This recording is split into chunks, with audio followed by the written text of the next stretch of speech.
So everyone, my name is Nat and I work at an organization called Exceptional Individuals. We support neurodiversity, which accumulates the diversity of human thinking and cognition. And today we're doing a hyper focus on ADHD, but in particular, inattentive ADHD.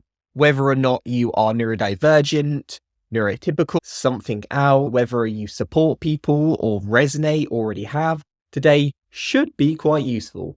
While we are going to be looking at inattentive ADHD, a lot of it interflows with regular ADHD or hyperactive ADHD. Here's me.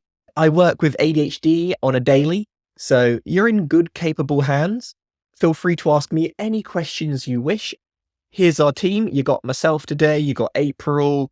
Our last webinar that we did last week was Savant Syndrome, and this was a bit of a cool one because normally we do sessions like today, which is to help people understand their own mind. The last one we did, Savant Syndrome, check it out. It has a strong connection to autism, and it's for people who have amazing abilities, but also some challenges as well. So it's a really interesting one to look at. Most people have heard of ADHD. Those of you who are in the know that ADD is no longer a thing. It got brushed aside in 2013 in the DSM. Now you have subsets of ADHD. ADHD is the one that most people talk about, the combined type. There are two others which get less press, none more so than inattentive. So some quick terms just to make sure we're all on the same page. First of all, ADHD is what I'm going to be using throughout the session.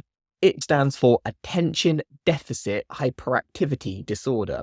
And there's a little slash there because it's trying to show you that you can either have attention deficit or inattentiveness or hyperactivity, or you can have both. So if you ever wondered why is there a slash there, it's to show you how it's multiple diagnoses wrapped up in one. You can just kind of brush it to the side if you don't like it. With ADHD, it doesn't really make sense without it. Then we've got executive functioning.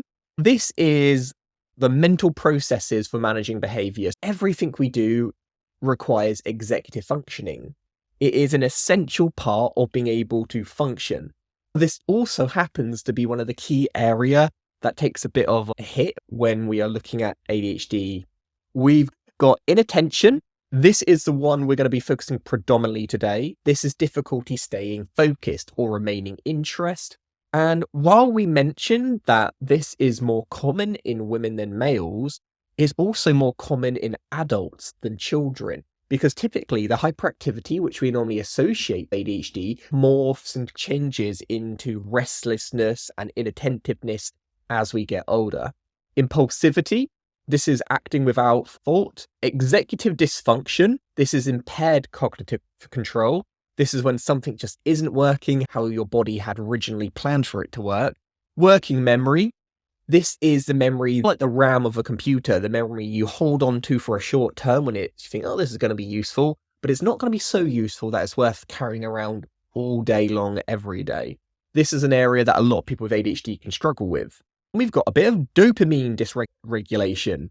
So dopamine is the neurotransmitter chemical in the brain, which a lot of people with ADHD will have a deficit of, or it will not be absorbed or processed in an effective way as ideally you would like.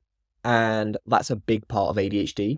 Now, whether you are hyperactive or inattentive, it's how the brain is using that dopamine in different ways or not using it even.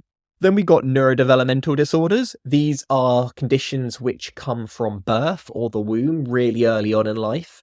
ADHD is something that you have for your entire life, though it can fluctuate throughout your life depending on what's going on. Comorbidity is the coexistence of conditions. Some of you are predominantly inattentive. You also may have hyperactive tendencies. They just may not be the majority. You also may have autistic characteristics, but maybe they're not so much that they merit a full diagnosis. Vicky says, my husband was very hyperactive as a child. He's definitely more inattentive these days. He has a combined diagnosis. We tend to mellow out as we get older. I think that's natural. But it does mean that if you weren't diagnosed as a child, getting diagnosed as an adult could be more difficult because the symptoms that people look out for aren't visible, so people fall under the radar. There are multiple types of ADHD. So we've got predominantly inattentive, predominantly hyperactive impulsive presentations, or combined. So what I want to do, put a little dot on whichever one you most relate to. Now, I appreciate not all of you are going to have ADHD, you're just here to learn. Are you a bit more energetic, more of a daydreamer, or do you find you're somewhere in the middle? Depending on where you are, because you might be like bang in the middle, you might be slightly on the edge, and it does show you how a diagnostic label does not ever tell you the whole story of how something presents in someone. It just gives you a starting point to have a more detailed conversation. Interestingly, a lot of you have inattentive ADHD, which makes a lot of sense from today. I'm guessing that's why a lot of you attended. It actually shows you that we are all different. And I can see one of you says, oh, in the middle between combined and inattentive. So maybe just there's a bit of a mixture there. The word predominantly is really important because it does show you that there may be moments where you are more hyperactive or more impulsive or a risk taker. That doesn't contradict the diagnosis. It just means what is your base level? What's your normal presentations? Now, this diagram, it shows you, breaks it down. So we've got general ADHD. This is what any of you who have been diagnosed with ADHD will be given, like ADHD. Within that ADHD, you have a whole myriad of characteristics, symptoms, traits, a load. You might have difficulty sustaining attention. You might have difficulty waiting turns. You might be a bit of a fidgeter. Might find organizing challenging. Now, this is all ADHD. These are all inattentive characteristics. If you have the bottom ones, these are all hyperactive, then impulsive, so positive. And we all have mixtures. You might have one of these, a few of those. If you have more on the top ones, inattentive. If you have more from the bottom ones, hyperactive. If yours is kind of like a bit balanced and there doesn't seem to be an overall pattern, that is when it's combined. You may not have ADHD, but you may still have a lot of these characteristics. Why? Because these are human being characteristics. You only get a diagnosis if they interfere significantly with day-to-day life for a prolonged period of time. Otherwise, everyone's going to be thinking they have everything. Now, some history on ADHD. In the 1980s, this is when subtypes were introduced. ADHD has a long history. In the 80s, this is when people started talking about different subtypes. Then, in 87, they got rid of the subtypes. In the 90s, ADHD was on the rise, influenced by disability laws, awareness, a whole range of things. Suddenly, way more people had ADHD, and having one diagnosis to rule them all, or at least one diagnosis and no kind of subtypes, the diagnosis became less useful. That's when we needed to do a bit of a refresh. In the 90s, we realized that adults too can have ADHD. Why did it take us so long to find this out? I don't know. Did no one bother asking an adult, hey mate, did you have ADHD when you were a kid? Yeah? Do you still struggle with those same things now? Can't be ADHD anymore. It disappears. There we are. 94, we finally got some more types. So we got 3 subtypes, the ones that we are talking about today. Though I did say 2013 was like the key point, it was founded before then, just things take a while to get adopted, to really cement themselves in day-to-day life, culture and policy. Absolutely. Chris says, I wish neuroscientists would develop a diagnostic manual that we could dispense with the DSM and varies of psychologists. The DSM is flawed, but this is why they're useful for a starting point, and we don't use it religiously. And up to modern day, ADHD diagnosis increased. Yeah, so we have different categories. It is more aware and able to break it down into further chunks. So if you're a teacher, an employer, or a parent, if you know how the ADHD demonstrates itself in an individual who you are supporting, that is when you can actually help someone. If you just say ADHD with no further context, it's difficult knowing where to intervene and where not.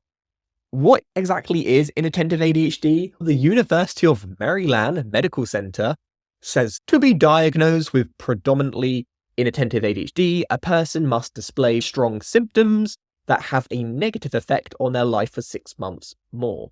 This is so important because everyone has these qualities, these traits. It is human nature to get distracted from time to time and to find it difficult to concentrate. If you have these characteristics and they affect you so heavily that it can cause negative effects on day-to-day life, which can make it difficult to interact with one another, and you had these for over 6 months, that is when you might want to go into it. I always say there's a difference between having depression and being depressed. Being depressed is a normal part of being human. Having depression is not. The same with ADHD. Having inattentive qualities, perfectly normal from time to time. If it's all the time and severely, that is when we're looking down the ADHD route. So, do I have ADHD inattentive type? Maybe you've asked that before. You wondered, why do they diagnose me with this? We are going to be looking at a few questions to conclude if you do have this type of attention deficit hyperactive disorder. Massive disclaimer. Few questions, a couple of forms, they cannot meaningfully diagnose ADHD. What they can do is create a foundation to explore further. So with that, and hopefully everyone understands, I am not diagnosing any of you. Self-diagnosing does have a place in the medical world, and that is a reflection upon our strained health services. A lot of people who come to these webinars are self-diagnosed because we don't want to burden the health system. It's expensive.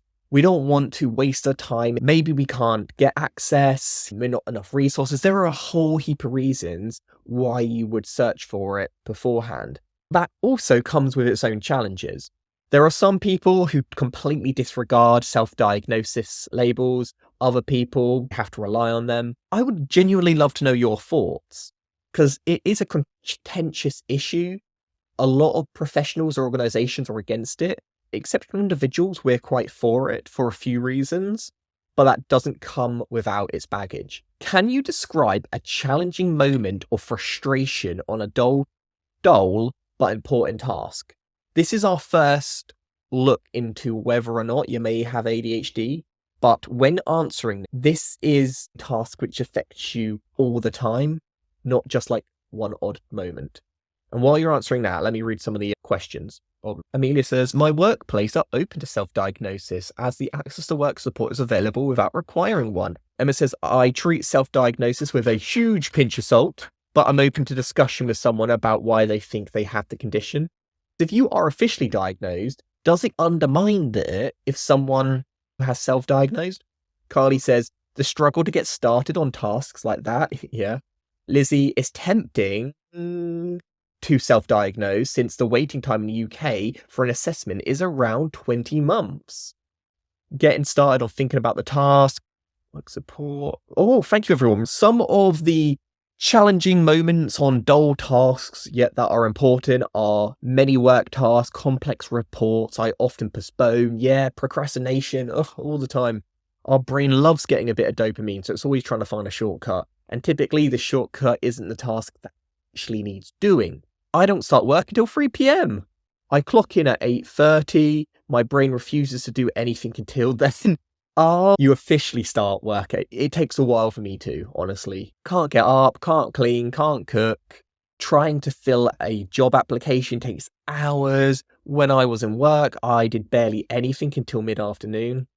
We all have different things. The whole thing about some people are early birds, some people are night owls is a real thing. Because we do have different amounts of dopamine throughout the day, and those with ADHD may have more or less at different times. So there is actual science to why you might be less productive in the morning or certain hours. We've got filling in forms, for example, putting things off for ages, leaving it to the last minute, then becoming anxious and can't focus on when I do it, ends up distracting self on phone most of the day. Yeah, these pesky little buggers. They're a dopamine goldmine, and that in itself can create challenges when the rest of the world isn't built to be as engaging. Oh, because her husband had to wait 3 years for a diagnosis. That's a long time. The average is up to 2 years. Ooh, LaDonna says, I tell people my brain works, best work is done last minute. That also makes sense why some of us like leaving it to the last minute, because that's when we get that kind of rush of adrenaline. If your brain's thinking, I've got ages to do it, very difficult to find that motivation. Oh, I wrote 2 separate dissertations on 10k more words, both written in 3 days on a caffeine high. Oh, frequently struggle with long, full tasks. Reading and filling forms are the worst. Needing to get myself mini brain breaks. Brain breaks are useful. Even 5 minutes can be enough to rejuice the brain and allow you to have an extra spurt. Ooh, finding I have 5 or 6 half-done tasks happening at the same time, but not completing anything. The science behind that is our brains often get more enjoyment in the planning, in the innovative phase. The actual kind of finishing it doesn't get as much kick out of. Another way where this is true is when you go on holiday. It's been found that you are happiest when you are planning the holiday, when you are expecting the holiday. But when you've actually had it or on it, the happiness actually drops. Maybe there's some sort of connection between that. Oh, so many comments. Oh, last minute rush is good. I don't like the feeling afterwards or being overwhelmed. I get stressed leaving it to last minute, but I also do get a rush from it. Each time I'm doing it, I'm like, why do I do this to myself? But keep doing it anyway. Thank you, everyone. These are great. I have loads of books lying around the house that I have half read or never finished. I don't remember the last time I finished a book. Films, actually, or no, TV series. I never watched the last episode. The reason I don't finish episodes is because I love it so much that I don't want it to end, or at least that's what I tell myself. Maybe that I have a fear almost of finishing things. So here's the next question. How often do you make careless errors due to attention issues or trouble following instructions? Rarely. We all do them sometimes, but you don't make them that often. Often, we're talking about almost like a daily occurrence.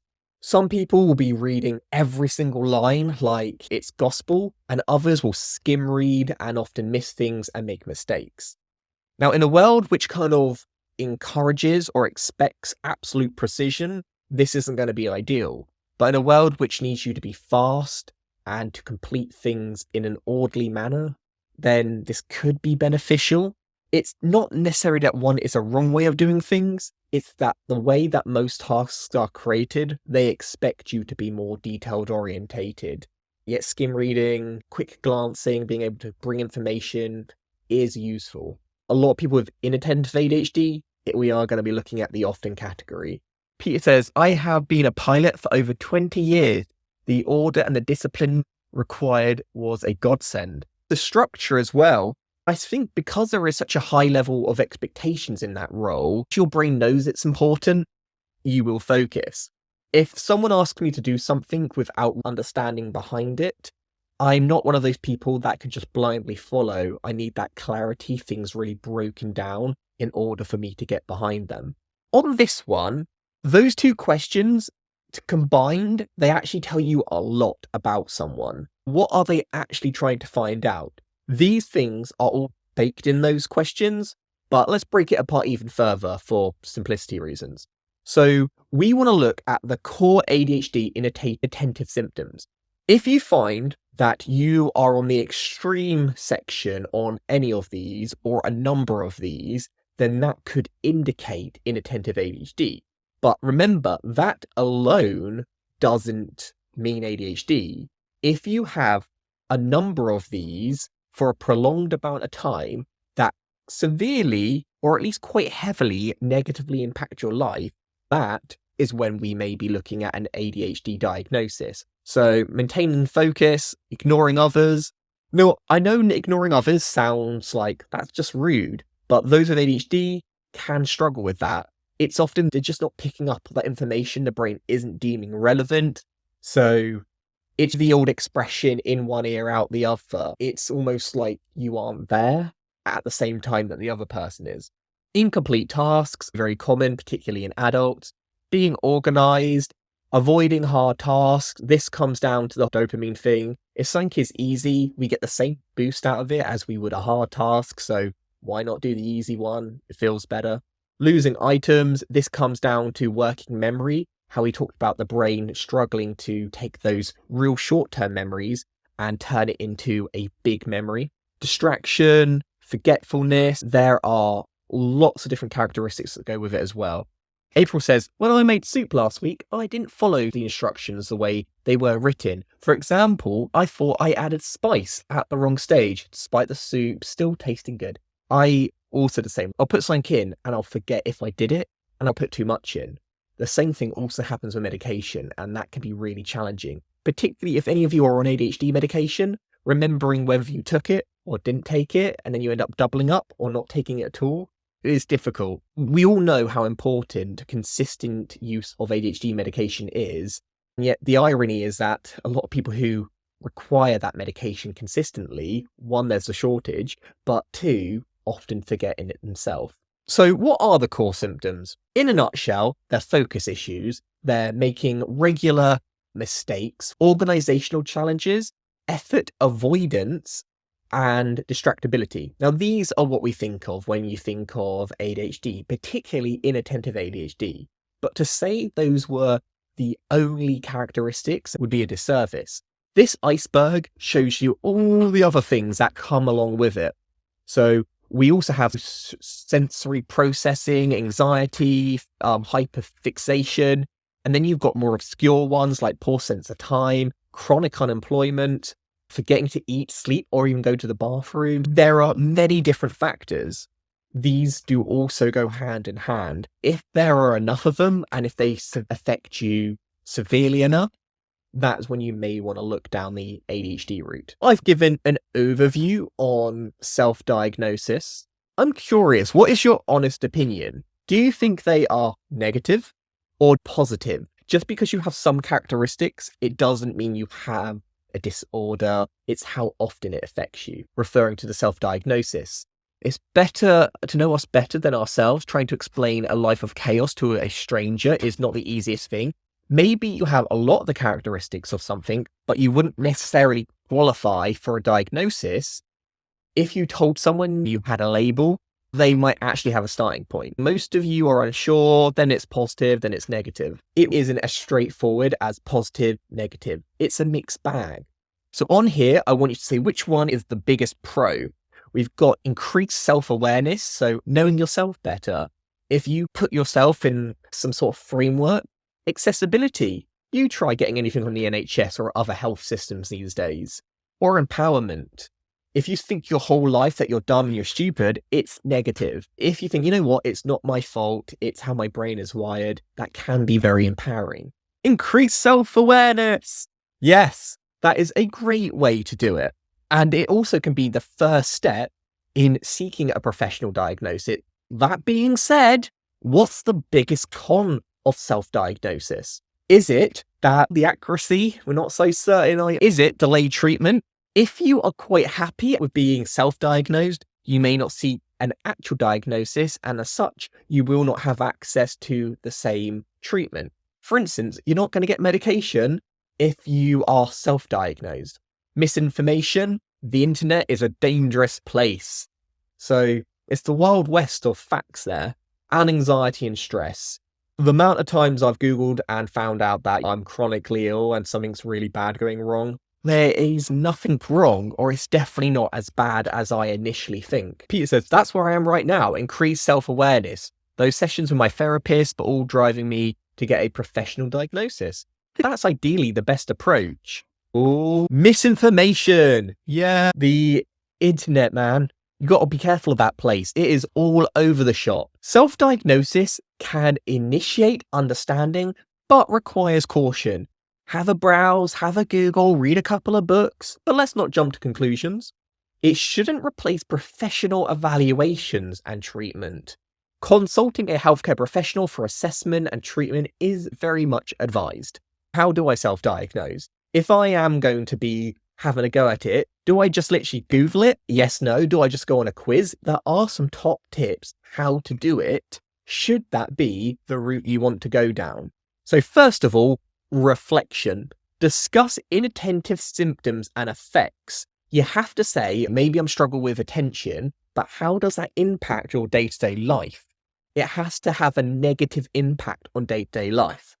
Next thing, examples, detailed instances of the symptoms. Was it a one-off? Everything needs to have context and be embedded into the bigger picture. Objectivity, big one. How do you be being objective to yourself? Not easy, but you need to keep the answers unbiased. Being able to give ourselves an ADHD diagnosis sometimes is what we want, but it might not actually be what we have. So you've got to go into it thinking, I may have it, I may not have it, whatever the outcome is, I'm with it. If you think you have it, you will find evidence which backs that up, just like horoscopes. Sorry if you like them, but no matter which one you read, you'll resonate with if you believe they are accurate enough. Emma, you said, I don't include people seeking diagnosis as self-diagnosed. I'm referring to people who are loudly shouting about their fictional ND conditions and distracting from people who actually need help. That is slightly controversial, but it's also very valid. I would say there probably are some people who aren't neurodivergent and do not need support. Saying they are, it's a small amount compared to the people who actually are, who are never able to get diagnosed. The next one is awareness variabilities. Note personal insight differences. So what you might consider as easily distracted, someone else may not consider. So having a professional, they're quite good for that level of consistency. They have very strict frameworks where how long is a piece of string? It depends on the person. Then we've got the depth of the diagnosis. Initiate questions leading to detailed evaluations. So if you are going to ask questions, try not to keep them too broad. Sometimes if you do any of these quizzes online, they're a great starting point. Do know that if they're too simple, if they only take a few minutes, they're probably not going to be very accurate at all. Misdiagnosis risk. This is a big one. You diagnose yourself with ADHD and you do not have ADHD. You are reverting attention away from an area which actually does need your attention. Or maybe somehow you find some medication on the black market and you really do not need them. It's been shown that if you do not have ADHD and you take ADHD medication, it can give you symptoms of ADHD. It can make things a whole lot worse if you don't actually need it. If you do choose to self-diagnose, these are the top takeaways. First, reflect, discuss inattentive symptoms, find examples, detailed instances, and most important, be as objective as possible. Ask a friend, ask a family member these questions about you rather than you asking yourself, because we all have our own biased view of us and what we want the answer to be. I always think of Harry Potter with the sorting hat on. He's definitely a Slytherin, but he's biased. He's biased to flipping Gryffindor. You're Slytherin, mate. Maybe that's some similarities, or at least that's how I think of it. One thing from John, self-diagnosis is one thing, self-medicating is ridiculous. If you're at the stage that you need medication, you should have a formal diagnosis. Thank you, John. Very true. So now let's move on to the official diagnosis. What is it? How do I do it? Is it better? Is it worse? It is better, yes. As we said, not everyone has the privilege or the luxury. So we've got to be mindful not to discriminate because we don't know people's personal backgrounds. On here, I want you to order what you think is the first step to the last step when it comes to the beginning stages of getting a diagnosis. I get this question all the time. How do I even get a diagnosis, Nat? It's a process. There are many different ways to go about this process, but we're going to go through some of them today. We've got initial consultation, specialist assessment, diagnosis, treatment and support, then ongoing. This is the correct order. This process takes time, but you have to start somewhere. So that's the overview. Step 1, initial consultation. Have you already visited your GP about it, if relevant? Have you had discussions about the symptoms? Or are you at the stage of a referral? If you are already diagnosed, it would be yes to all of these. Visiting the GP is a great place to start. I know people are always banging on about the waiting times. They do suck. But you're still starting it. It's better to be at the back of the line than not be in the line at all. Then we've got the specialist assessment. Let's have a chat. And we've got an evaluation. What other stages do we have during the assessment? Oh, yes, Chris says a real shortage of GPs. Also, they may not be that knowledgeable in that area. Then you've also got to look at the criteria. Are you looking at the Western or British way of diagnosing? Are you looking at the American way? What diagnostic criteria do they use? Because it is different depending on who you go to. You've got to rule out other conditions. You only get an ADHD diagnosis if you definitely do not have anything else. We've also got collateral info. So, I want to know about your work history. I want to know about your life. What's going well? What's not going well? We need to take a real three-dimensional view before we just say ADHD. A diagnosis can change your life. Not always for the better. If you get wrong diagnosed, that can play havoc with your self-identity. So during diagnostic time, you have feedback sessions and treatment plans, and they go back to back. So the treatment plan may be a number of things. It might be medication, it may be therapy, it may just be information. Then you do it, you review it, and then you try something new if it doesn't work. So you might have stimulant medication, it's not really working for you, so you go to non-stimulant. You might try therapy, and that's working for you. Oh, LaDonna says I was wrongly diagnosed a year ago, and it still messes with my head. And I get that. Now, if any of you are looking down this route, what support do you think would be most beneficial for you? Because when it comes to treatment, it doesn't have to be medication, it can be a mixture, it's a personal decision. And we need to stop shaming people who go down the medication route. Most people will not. Education is just knowing more about it, having that greater awareness, which you already have. Therapy, talking about it with a professional. And support services, that could be a wide range of things that your local council or government may offer. Now, let's go on to ongoing review. Let's say, for example, you are going the medication route. The most common medication is stimulant. This is adding more like dopamine to the system or allowing it to be absorbed better. If stimulant medication isn't working, then you might try non-stimulant medication. So do know that if it's not working, don't feel you need to suffer in silence. There are other options, and it's very normal to go back and forth. And then, as Emma mentioned earlier, you've got fast release, slow release. There are different types depending on your life, your patterns, your neurology. Some people will often do a combination of medication and holistic approaches like therapy. Others might want to try therapy or holistic approaches. Do speak to your GP before making any big decisions. And now the big question, how many months do you have to wait in order to get a diagnosis? Some of you have told me it is taking you over 48 months. The average number is between 3 months and 48, according to the NHS. Everyone gets diagnosed at a different point.